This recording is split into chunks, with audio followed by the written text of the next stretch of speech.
जय श्री कृष्णा। राधे राधे। नमस्कार दोस्तों, क्या आप जानते हैं कि भगवान श्री कृष्ण ने वानासुर का वध क्यों किया?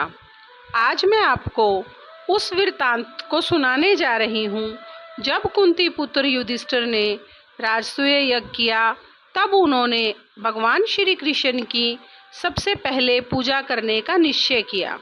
यह सुनकर शिशुपाल उनका विरोध करने लगा और कहने लगा कि पितामह भीष्म, गुरु द्रोणाचार्य, कृपाचार्य और महाराजा उग्रसेन के उपस्थित होने पर भी श्री कृष्ण की पूजा क्यों?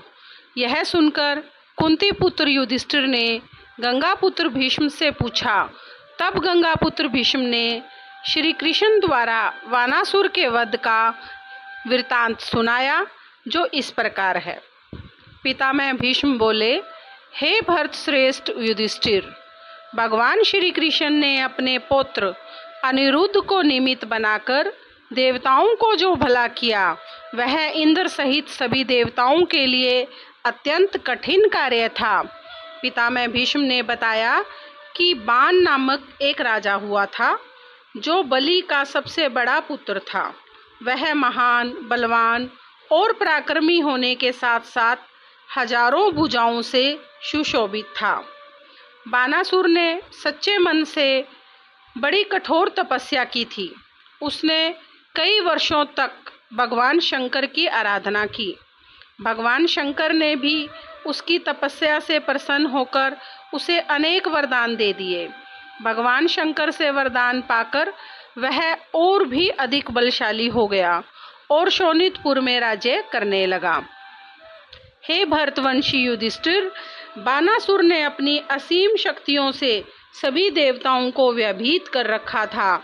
उसने इंद्र सहित सभी देवताओं को जीतकर कुबेर की भांति दीर्घकाल तक शासन किया।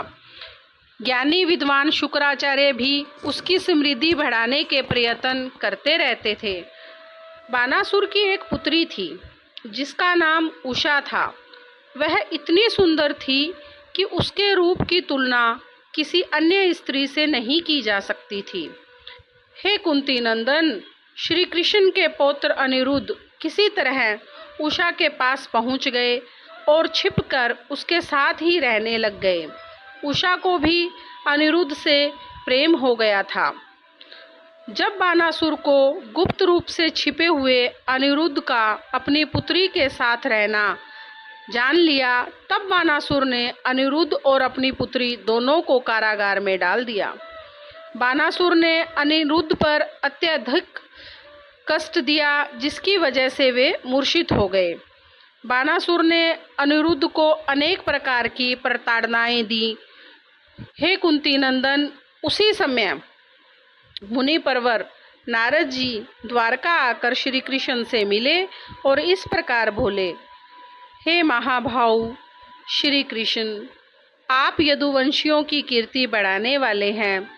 इस समय बानासुर आपके पुत्र अनिरुद्ध को बहुत कष्ट दे रहा है। अनिरुद्ध बहुत संकट में है और बानासुर के कारागार में है। आप जाकर उसकी रक्षा कीजिए। पितामह भीष्म बोले, ऐसा कहकर देवऋषि नारद बानासुर की राजधानी शोणितपुर को चले गए। देवऋषि नारद जी की बात सुनकर भगवान श्री कृष्ण ने बलराम जी तथा महातेजस्वी प्रद्युम्न को बुलाया और उन दोनों के साथ गरुड़ पे आरूढ़ हो गए। तदंतर वे तीनों गरुड़ पर आरूढ़ होकर क्रोध में भरकर बानासुर के नगर की ओर चल दिए। वहां जाकर उन्होंने बानासुर की पुरी को देखा, जो तांबे की चार दीवारी से घिरी हुई थी। दरवाजे चांदी के बने हुए थे। वह पूरी सोने के महलों से भरी हुई थी। स्थान स्थान पर बाग बगीचे शोभा पा रहे थे। वहां अनेक सुंदर फाटक बने हुए थे।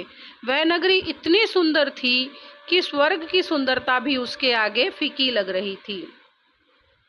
कितने ही देवता बानासुर की नगरी के द्वार पर बैठकर पहरा देते थे। भगवान शंकर, कार्तिकेय जी, भद्रकाली देवी और अग्निदेव, ये सभी सदा उस पुरी की रक्षा करते थे।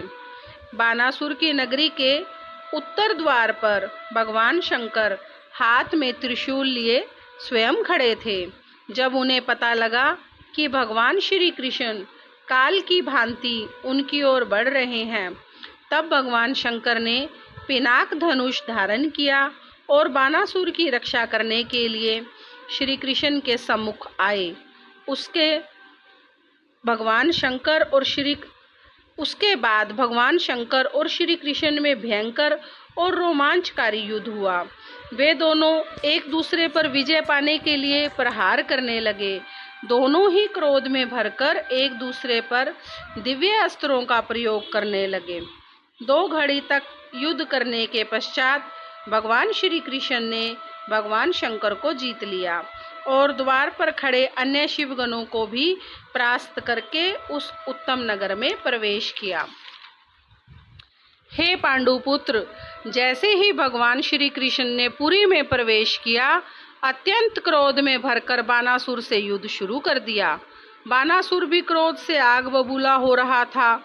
उसने भी भगवान केशव पर सभी तीखे तीखे अस्त्र शस्त्र चलाए, परंतु श्री कृष्ण ने उसके अस्त्र शस्त्र काट डाले। भगवान श्री कृष्ण ने 2 घड़ी तक युद्ध किया और फिर अपना दिव्य शस्त्र चक्र हाथ में उठाया और उस अमित तेजस्वी वानासुर की हजारों भुजाओं को काट गिराया।